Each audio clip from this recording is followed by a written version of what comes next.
नमस्कार बच्चों, स्वागत है आप सभी का आज की इस वीडियो में, जिसमें हम सॉल्व करने वाले हैं 7 अक्टूबर 2020 की क्लास 9th की वर्कशीट को। ये वर्कशीट नंबर 41 है और क्लास 9th हिंदी मीडियम की वीडियो है। आज का टॉपिक है घन और घनाभ का आयतन। पिछली क्लासों में पिछली जो वर्कशीट हमने सॉल्व करी है उसमें हमने वक्र पृष्ठीय और कुल पृष्ठीय क्षेत्रफल की बात करी थी। आज हम आयतन समझेंगे। आयतन को सरल शब्दों में भरना भी कह सकते हैं। आयतन का मतलब होता है कि किसी चीज़ के अंदर कितनी चीज़ आती है। जैसे कि अगर मैं कहता हूँ कि मेरे पास एक ग्लास है, तो ग्लास के आयतन का मतलब है कि उस ग्लास के अंदर कितनी चीज़ आएगी, कितनी चीज़ उस ग्लास के अंदर आती है, वो उस ग्लास का आयतन कहलाएगा। शुरू करते हैं। हमें एक खाली घनाभाकार बॉक्स दिया गया है। अब हम पता लगाते हैं कि दिए गए बॉक्स में कितना स्थान है। यह पता लगाने के लिए हमने एक घन लिया जिसकी भुजा की लंबाई एक मात्रक है, और घनाभाकार बॉक्स द्वारा दिए गए स्थान को मापने के लिए हमने उसमें एक मात्रक लंबाई वाले घन को भरा। क्या आप बता सकते हैं कि बॉक्स को पूरी तरीके से भरने के लिए हमें कितने घनों की आवश्यकता होगी? तो बेटा हम क्या करेंगे कि ऐसे छोटे घनों को लेके इसके अंदर भरते चले गए, और जितने पूरे घन इसके अंदर आएंगे वो इसका आयतन हो जाएगा। हमने देखा कि बॉक्स की एक परत में 10 यानी कि 5 × 2 घन हैं। इसको पूरी तरीके से भरने के लिए हमें ऐसी 3 परतों की आवश्यकता होगी, इसलिए इसमें 30 यानी कि 5 × 2 × 3 घन की आवश्यकता होगी।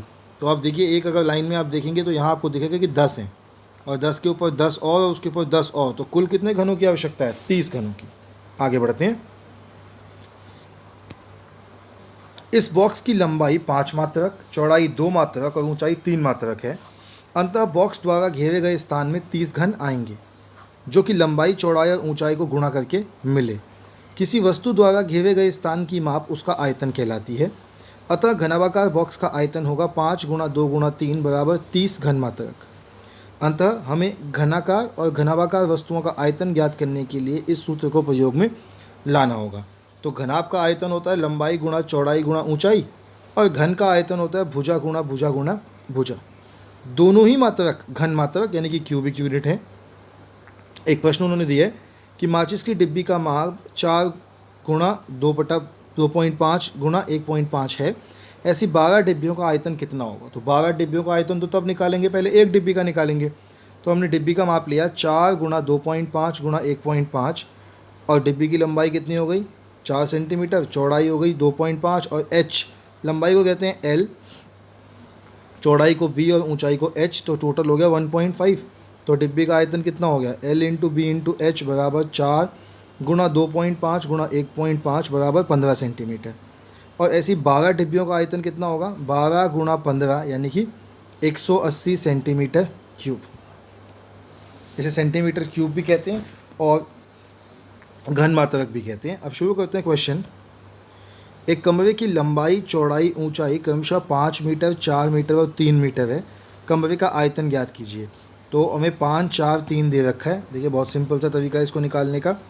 हम कहते हैं हमें दे रखा है L 5 मीटर, B 4 मीटर और H 3 मीटर।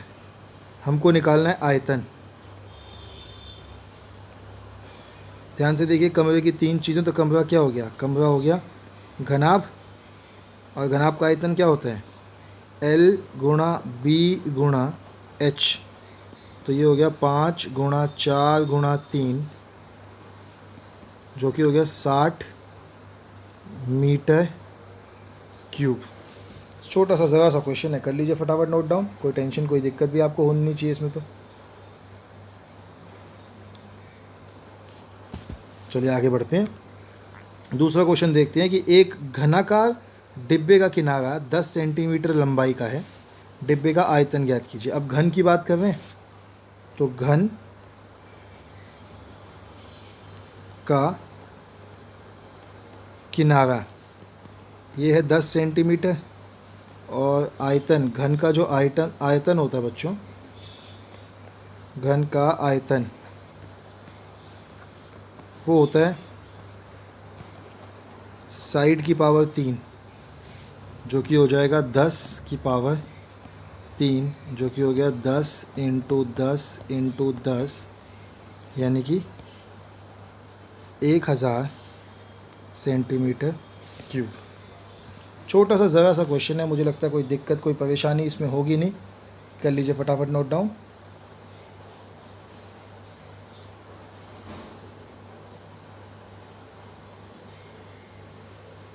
चलिए बहुत बढ़िया। आगे बढ़ते हैं फिर।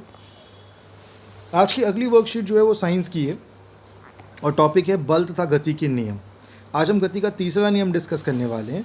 तो जिज्ञासा दीदी से ज्ञान ने पूछा कि आपने बताया था कि बल हमेशा जोड़े में होता है जो विपरीत दिशा में दो अलग अलग वस्तुओं पर कार्य करता है, ऐसा क्यों होता है? तो दीदी बताती है कि ज्ञान ये सच है कि बल हमेशा जोड़े में होता है और एक दूसरे के विपरीत कार्य करते हैं। यह गति के तीसरे नियम पर आधारित है। इस नियम के अनुसार, तो बेटा तीसरा जो नियम है वो ये है, जब एक वस्तु दूसरी वस्तु पर बल लगाती है तो दूसरी वस्तु भी पहली वस्तु पर बल लगाती है। ये दोनों विरोधी बल मात्रा में बराबर पर विपरीत दिशा में होते हैं। पहले बल को क्रिया और दूसरे बल को प्रतिक्रिया कहते हैं। जैसे फुटबॉल को किक मारने के लिए हम भी क्रिया का बल लगाते हैं, फुटबॉल दूर चली जाती है, लेकिन फुटबॉल भी हमारे पैर पर प्रतिक्रिया लगाती है जिससे हमारे पैर में चोट या दर्द महसूस होता है। अब फुटबॉल से भारी किसी चीज़ को मारेंगे तो ज़्यादा दर्द होगा क्योंकि वो हम पे ज़्यादा बल लगाएगी। ऐसे कोई भारी पत्थर है उस पर पैर मारोगे तो वो हिलेगा ही नहीं, क्योंकि आप उस पर इतना बल लगा ही नहीं पाओगे कि वो हिले। आगे बढ़ते हैं। गति का तृतीयक नियम कि प्रत्येक क्रिया के समान एक विपरीत प्रतिक्रिया होती है और ये दोनों विभिन्न वस्तुओं पर कार्य करती हैं। और ये जो इसका एक उदाहरण है कि एक स्प्रिंग, देखिए आपके सामने लिखा है एक स्प्रिंग ए और स्प्रिंग बी। यहाँ से स्प्रिंग बी को, इन दोनों को जोड़ दिया गया, स्प्रिंग बी को खींचा गया। अब हम तो बल लगा रहे हैं बी पर, लेकिन बी उतना ही बल लगाता है ए पर। तो ए और बी में जो दोनों में वज़न जो दिखा हुआ है, खींचा हुआ जो खिंचाव होगा वो बराबर होगा। समझ में? तो जितना क्रिया बल ए से बी पर लगता है उतना ही प्रतिक्रिया बल बी से ए पर लगता है। कुछ उदाहरण लिखे हैं तीसरे नियम के, देख लेते हैं। खेल में टकराने पर चोटिल हो जाना, पथ पर चल पाना, बंदूक की गोली छोड़ने पर बंदूक का प्रतिक्षेपण, रॉकेट का ऊपर उठना, नाविक के आगे की ओर कूदने की स्थिति में नाव का पीछे की ओर जाना, ट्रैम्पोलिन में खेल के कूदने पर उसका वापस उछलना और गेंद को दीवार पर मारने पर उसका परिवर्तित होना। ये सारे उदाहरण जो हैं ये गति के तृतीय नियम के उदाहरण हैं। चलिए प्रश्न देख लेते हैं फिर। पहला प्रश्न है कि गति का तीसरा नियम लिखिए। आपको गति का तीसरा नियम लिखना है। ये बिल्कुल आपके सामने जो मैंने हाईलाइट ऑलरेडी कर रखा है, ये गति का तीसरा नियम है। ये हो गया आपका आंसर नंबर 1। जब किसी वस्तु को, जब एक वस्तु दूसरी वस्तु पर बल लगाती है तो दूसरी वस्तु भी पहली वस्तु पर बल लगाती है। दोनों विरोधी बल मात्रा में बराबर पर विपरीत दिशा में होते हैं। पहले बल को क्रिया और दूसरे बल को प्रतिक्रिया कहते हैं। चलिए दूसरा प्रश्न देख लेते हैं। दूसरा प्रश्न है कि यदि कागज हमारे द्वारा पेन पर लगाए गए बल का विरोध नहीं करता तो क्या हम कभी लिख पाते? तो आंसर है कि नहीं।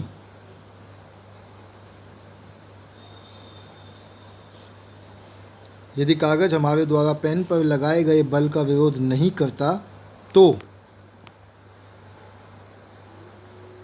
हम कभी लिख नहीं पाते। ये दूसरे का उत्तर लिख लिया हमने। तीसरा प्रश्न है कि एक सैनिक राइफल को गोली दागने से पहले राइफल को कंधे से क्यों सटा लेता है? ठीक है, तो वो इसलिए सटा लेता है क्योंकि बंदूक के, या बंदूक नहीं हम राइफल लिखेंगे क्योंकि क्वेश्चन में राइफल लिखा है।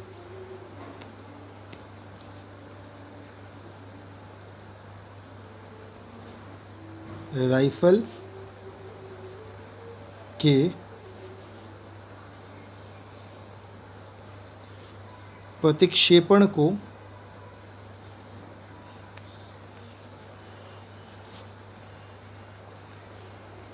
झेलने के लिए जब गोली आगे की तरफ निकलती है तो उस बंदूक पर, राइफल पर पीछे की ओर एक बल लगता है। अगर व्यक्ति ने हाथ में बंदूक पकड़ रखी होगी तो उसका हाथ जो पीछे की तरफ मुड़ जाएगा और टूट जाएगा, इसीलिए वो कंधे में बंदूक को लगा लेते हैं। और कंधे पे थोड़ा सा जोर तो लगता है लेकिन कंधा टूटता नहीं है। आगे है कि दैनिक जीवन में गति के तीसरे नियम के कोई 3 प्रयोग लिखिए। ये रहा बेटा 7वां पॉइंट, 6ठा पॉइंट और 5वां पॉइंट। चौथा आंसर बनेगा आपका ये। 3 अनुप्रयोग।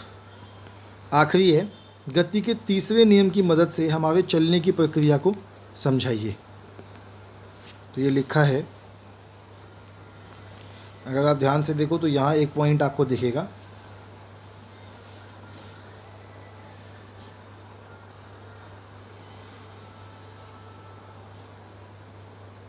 ये लिखा है, क्रिया बल फर्श को नीचे और पीछे की ओर धकेलना। तो ये आपका क्रिया बल है जो चलने के बारे में दिखाता है। हम जब पैर नीचे रखते हैं तो हम फर्श में ज़मीन को पीछे की ओर और नीचे की ओर धकेलते हैं। तो आप लिखेंगे कि क्रिया बल फर्श को नीचे और पीछे की ओर धकेलता है। इतना लिख लीजिए। चलिए आगे देखते हैं, इसी में आगे लिखेंगे आप,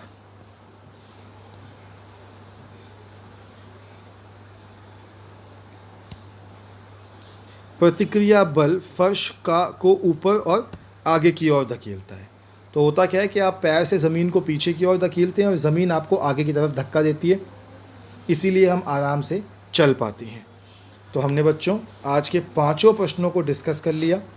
आपने देख लिया कि 5 प्रश्नों का उत्तर क्या होगा। हम आपसे कल फिर मिलेंगे कल की वर्कशीट्स के साथ। तब तक के लिए stay healthy and stay safe.